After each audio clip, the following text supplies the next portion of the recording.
বগুড়া বিমানবন্দর চালুর উদ্যোগ হিসেবে সক্ষমতা যাচাইয়ে পরিদর্শনে গেছেন বিমান বাহিনী প্রধান ও সিভিল এভিয়েশন চেয়ারম্যান। এই মুহূর্তে বগুড়া বিমানবন্দরে আছেন রিপোর্টার কাজল আব্দুল্লাহ। সরাসরি যাচ্ছি তার কাছে।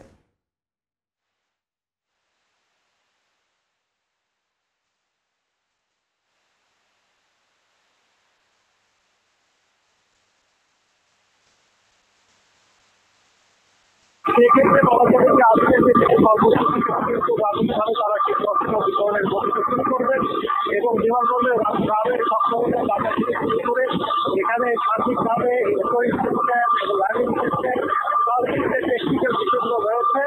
এই বগুড়া বিমানবন্দর নবমতম দেশের অন্যতম বিমানবন্দর সেটি চালুর ব্যাপারে সার্বিক বিষয়ে তারা গণমাধ্যম এখানে কথা বলবেন।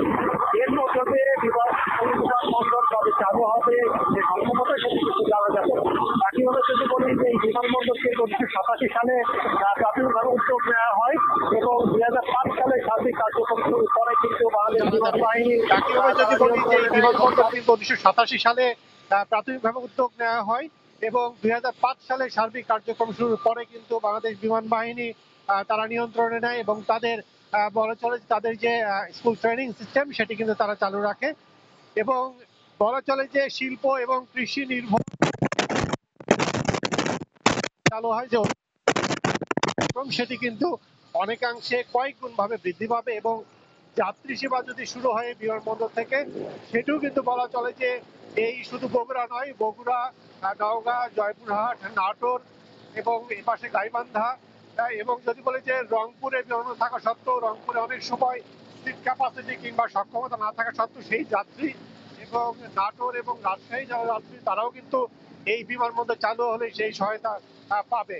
একইভাবে যদি বলি যে দীর্ঘদিনের যে প্রত্যাশা ছিল বগুড়ার মানুষের যে এই বিমানবন্দর চালু হবে সেটি বলা চলে যে সংশ্লিষ্টরা বলছেন যে অবহেলা আর শুধু রাজনৈতিক সমস্যার কারণে, রাজনৈতিক সংকট থাকার কারণেই কিন্তু বলা চলে যে এই বিমানবন্দরটি চালু করা হয়নি এমনই কিন্তু বলছেন। তো সব মিলে বলা চলে যে এই প্রতিহিংসা রাজনীতি থেকে বেরিয়ে যদি সক্ষমতা যাচাইয়ের পরে বিমানবন্দরটি চালু সম্ভব হয় তাহলে আগামী দিনে বাণিজ্যিকভাবে এবং যাত্রী সেবার আওতায় মধ্যে আসলে সার্বিকভাবে বিমানবন্দর চালুর মধ্য দিয়ে বগুড়াবাসী বিশেষভাবে উপকৃত হবে এবং উত্তরবঙ্গ দেশের সার্বিক অর্থনীতিতে ব্যাপকভাবে ভূমিকা রাখতে পারবে।